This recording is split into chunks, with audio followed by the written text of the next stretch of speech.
Hello guys! Hello Aquarius! Aquarius, alamin natin ang love and relationship reading mo from July hanggang December 2024.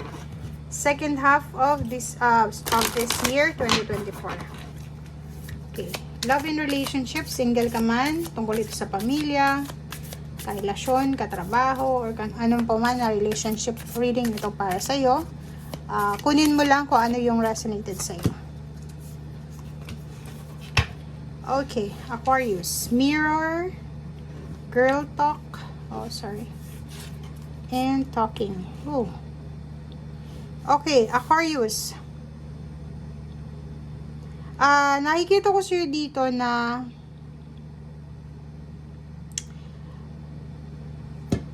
posibleng meron kang mga issues.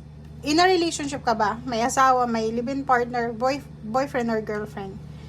Kasi parang meron kayong mga pinagdadaanan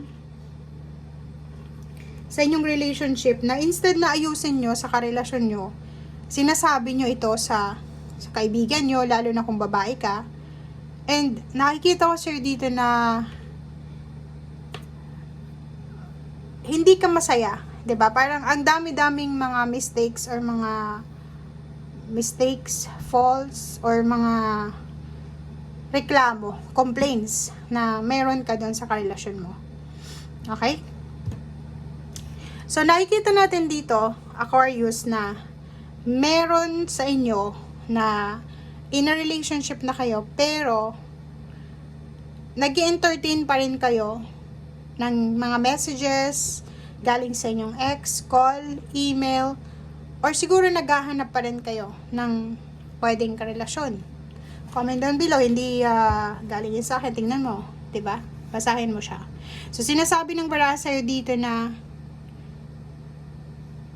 parang in a relationship ka pero feeling mo single ka.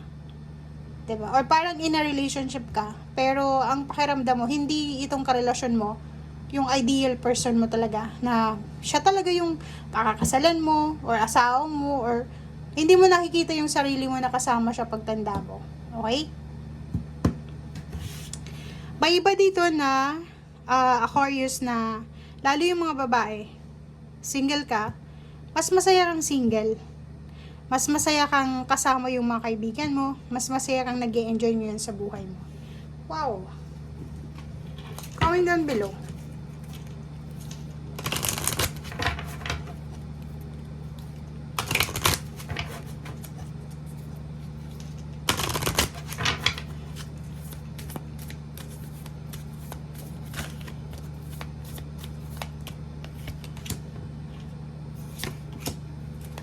Okay, sabi ko na eh.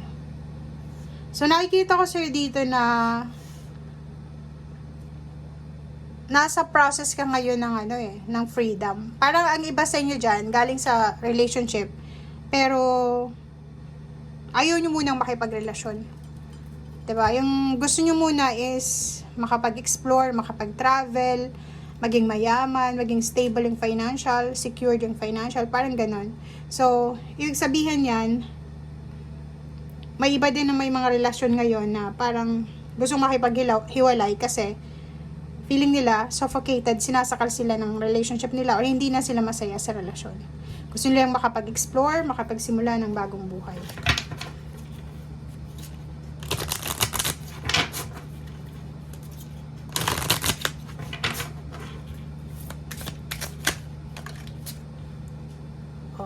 Diba?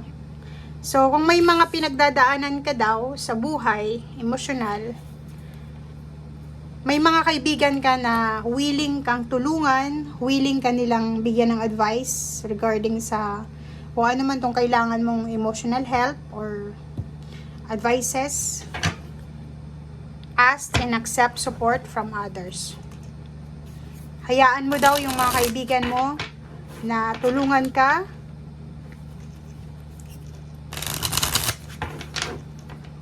Sobrang complicated ng baraha mo guys. Kasi ang nakikita lang naman natin dito is gustong maging single. Gustong yung in a relationship na Aquarius is parang gusto nilang makalabas sa relationship.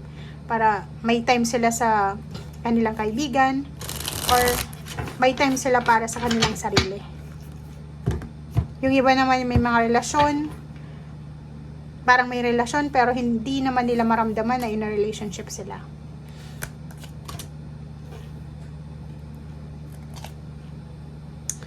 Okay. Siguro ino-offeran ka ng kasal ng iyong karelasyon, girlfriend, boyfriend, kalibin partner. Ino-offeran ka niya ng kasal sa huwes lang. Ino-offeran ka din niya na mag-stay sa isang lugar, kasama siya. Pero ang nakikita ko sir dito, hindi mo gusto to. May iba din sa inyo dito na in a relationship ka, pero ang gusto mo is parang makakilala ng isang tao na financially stable. Ibang lahi yung prospect mo dito eh. Ibang lahi. Or gusto mo na maikasal ka sa ibang lahi. Yun yung nakikita natin. Ibang lahi yung prospect mo dito na mapangasawa. Kasi ang gusto mo is makapag-travel. Gusto mong libutin ang buong mundo.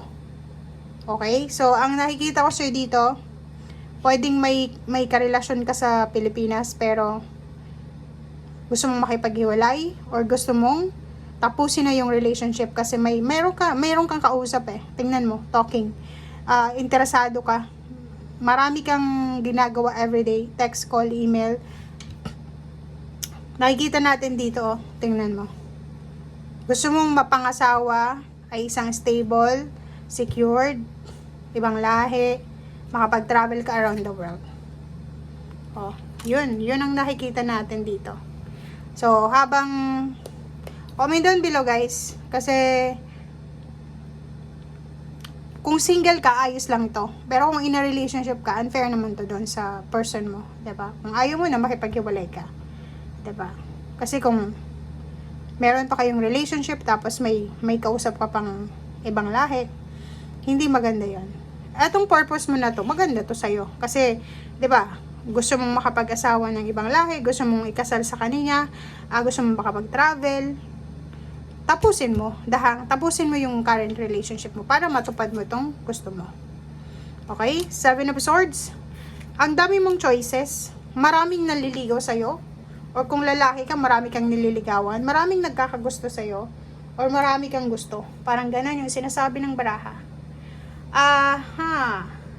So, yun.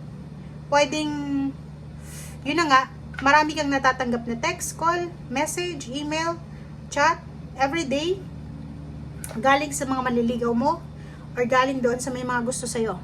Ino-offeran ka nila ng kasal, ino-offeran ka nila ng stability, and kung hindi ka makapag-desisyon, humingi ka ng opinion sa mga kaibigan mo, sa kapamilya mo. Okay? Thank you guys. Bye!